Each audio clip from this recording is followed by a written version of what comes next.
This issue of Peking Review is from massline.org. Massline.org has kindly given us permission to place these documents on the MIA. We made only some formatting changes to make them congruent with our style sheets. This article is reprinted from Peking Review, number 43, October 27, 1972, pages 5-7. A footnote states, the author, formerly a drilling machine operator of Peking's Yangting machinery plant, is now Deputy Secretary of the Party Committee and Vice Chairman of the Revolutionary Committee of the plant. He is a member of the Central Committee of the Chinese Communist Party. Following Chairman Mao's teaching, read and study seriously and have a good grasp of Marxism. I have stepped up my efforts to study several works by Marx, Engels, Lenin, and Stalin and Chairman Mao's works in a planned way over the past 2 years. Recently I have studied Lenin's materialism and empiricism, and I have come to realize more deeply than ever that it is all the more necessary for me, formerly an ordinary worker and now holding some leading posts, to redouble my efforts to study revolutionary theory, overcome empiricism, and enhance my consciousness of the struggle between the two lines. Only in this way can I become a conscious and sober-minded proletarian revolutionary and firmly advance under the guidance of Chairman Mao's revolutionary line. Chairman Mao has pointed out, idealism and mechanical materialism, opportunism and adventurism, are all characterized by the breach between the subjective and the objective, by the separation of knowledge from practice, unpractice. Bogdanov and other swindlers like him who had sneaked into the party in Russia were such opportunists. In his materialism and empiricism, Lenin concentrated his efforts on trenchantly exposing this characteristic of theirs, while the scoundrels opposed revolutionary practice, negated the materialist theory of experience and advocated the idealist theory of experience. They also opposed the revolutionary theories, viciously slandered dialectical materialism as mysticism and dogmatism, and racked their brains to replace materialism and Marxism with idealism and revisionism. In this respect, they were by no means isolated cases. Liu Shaoqi and other political swindlers did exactly the same. While working overtime to trumpet the so-called theory of genius, they opposed the materialist viewpoint that man's talent originates from practice. At the same time, they frantically attacked Marxism. Leninism as outdated and vainly attempted to separate the revolutionary theories from the revolutionary masses so as to lead them astray and deceive them. All this shows that while we wage struggles against opportunism, we must uphold the viewpoint of giving first place to practice and oppose idealist a priorism, and at the same time attach importance to the guiding role of the revolutionary theories and guard against and overcome empiricism so as to avoid landing ourselves in idealism and metaphysics. Marxism maintains that experience comes from practice and class struggle, the struggle for production and scientific experiment. All genuine knowledge originates in direct experience on practice. This is true from my own experience. An example is the Chun drill bit. This has not dropped from the skies, nor is it innate in our minds. It is the outcome of some 1,000 experiments made by members of our research group who have had over a dozen years of experience at the bench and who have drawn on the advanced experience at home and abroad. In other words, it was created on the basis of the practical experience of the drilling machine operators. Similarly, I have learned much from my own experience. I became a child laborer at 11 in a factory owned by a foreign capitalist in Shanghai, toiling like a beast of burden. I barely eked out a living. I had my fill of sufferings from harsh oppression by foreign capitalists and the exploiting classes. It was under the leadership of Chairman Mao and the Communist Party that we drove away the imperialist pirates and overthrew the reactionary Kuomintang rule and the evil exploitation system. We workers have since become masters of our own destiny and are now living a happy life under socialism. Nurtured and educated by the party, I quickly raised my political consciousness. My proletarian feelings,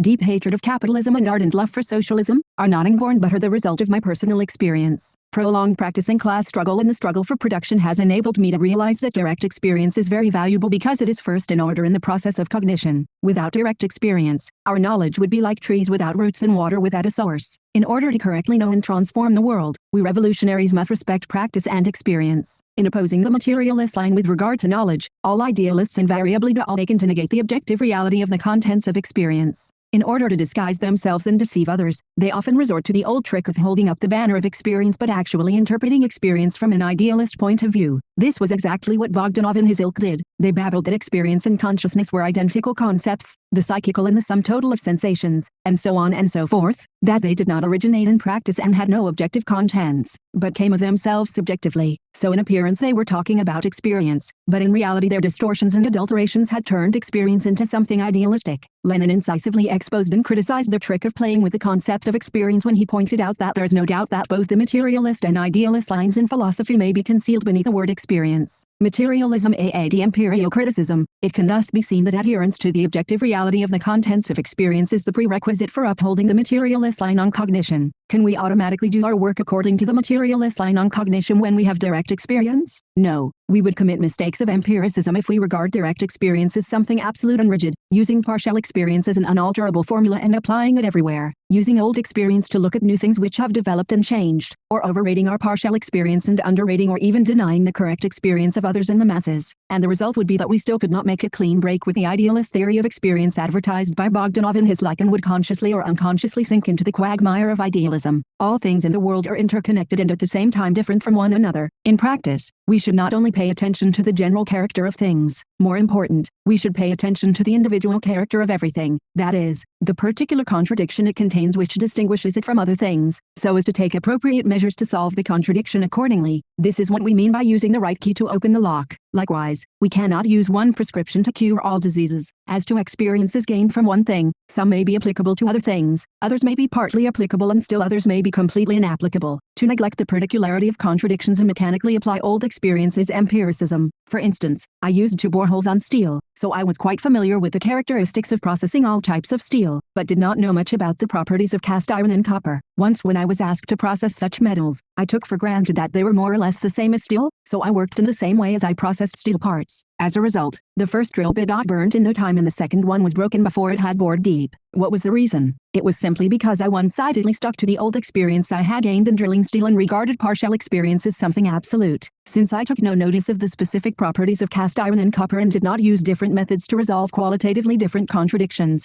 I divorced the subjective from the objective and thus ran into snags. Everything in the world is changing and manifests itself at a certain stage in the process of its development. Therefore our thinking should not overstep the given stage of development of the objective things, and we should not do at present what can only be done in the future, dreaming of accomplishing everything at one stroke. Nevertheless, as the objective things change, our thinking must change accordingly, so that we will not lag behind the development of the objective reality and not use old experience to solve new problems. We say that past experience is correct because it is gained through practice. But if we cling to it when conditions have changed, then such experience becomes something subjective. Since I took up a leading post in the factory, I have been confronted with many problems every day. Being an old hand in this factory, I subjectively thought that I was well acquainted with its conditions, political as well as in production, and that with my past experience I could adequately deal with any problem. But contrary to what I had imagined, I failed to do some of my work satisfactorily, though I tried hard. The reason for this was that the conditions had been constantly developing and changing, and the new problems different from those in the past kept cropping up. While I was still accustomed to doing things in the old way and my thinking was lagging behind reality. To remedy this situation, I later paid attention to carrying out investigations and study, and strove to improve my methods of work, freeing myself from routine work so as to devote more time and energy to problems relating to the political orientation in line.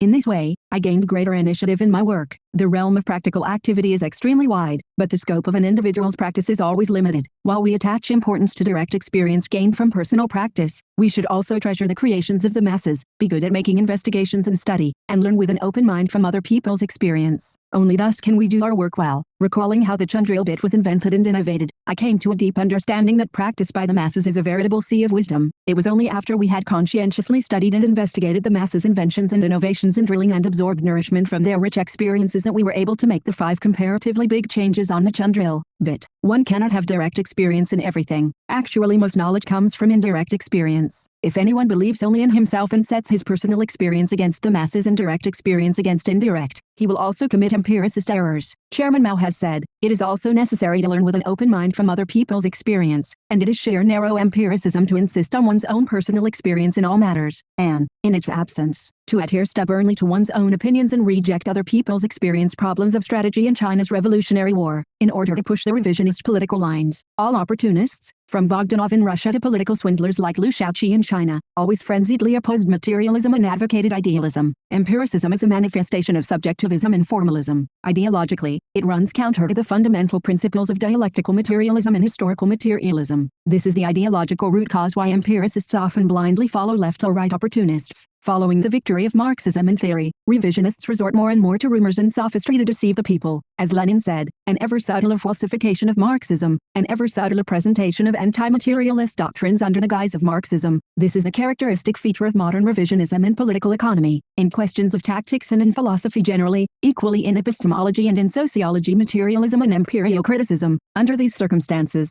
because those people with empiricism neglect the guiding role of Marxism in revolutionary practice, pay no attention to studying revolutionary theory, are complacent over occasional successes and glimpses of the truth, are intoxicated with narrow, non-principled practicalism and with being brainless practical men with no future, and lack firm and correct political orientation. They are easy ideological captives of political swindlers who are sham Marxists. Overcoming empiricism by conscientious study. The fundamental way to overcome empiricism is to study Marxism conscientiously. In his Materialism and Empiriocriticism, Lenin summed up the historical experience of the struggle over ideology and political line within the party in Russia and repeatedly explained the importance and necessity of studying Marxist theory. To criticize the Machists in Russia, he quoted copiously from Marx's and Engels' main philosophical works, dealing fatal blows at the idealist theory of experience of Bogdanov and his like, thereby setting a brilliant example for us theoretically and in practice. In order to criticize empiricism theoretically, we must study philosophy. Chairman Mao has said, those experienced in work must take up the study of theory and must read seriously. Only then will they be able to systematize and synthesize their experience and raise it to the level of theory. Only then will they not mistake their partial experience for universal truth and not commit empiricist errors. Rectify the party style of work. A worker,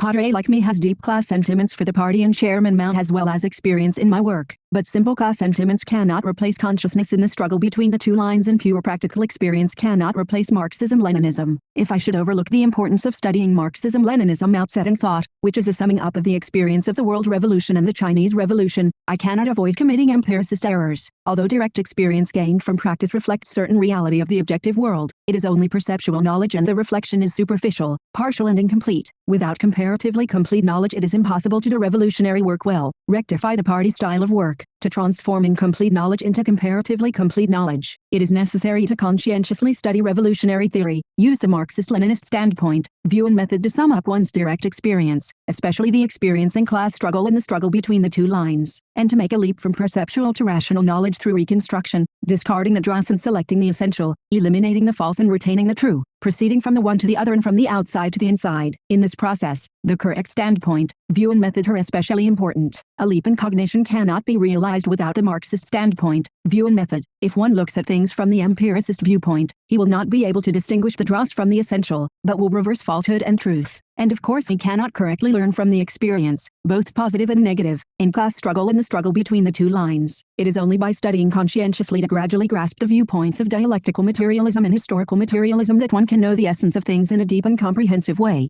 grasp the law of objective things, and enhance consciousness and avoid blindness in work. Lenin said, by following the path of Marxian theory we shall draw closer and closer to objective truth, without ever exhausting it, but by following any other path we shall arrive at nothing but confusion and lies. Materialism and Empiriocriticism class struggle and the struggle between the two lines will exist for a long time. New contradictions will arise after the old ones have been resolved, and after victory in one battle, one has to fight new battles. The changing movement of the objective world will never end, neither will our knowledge of truth in our practice. Therefore, we should make revolution and continue to study as long as we live.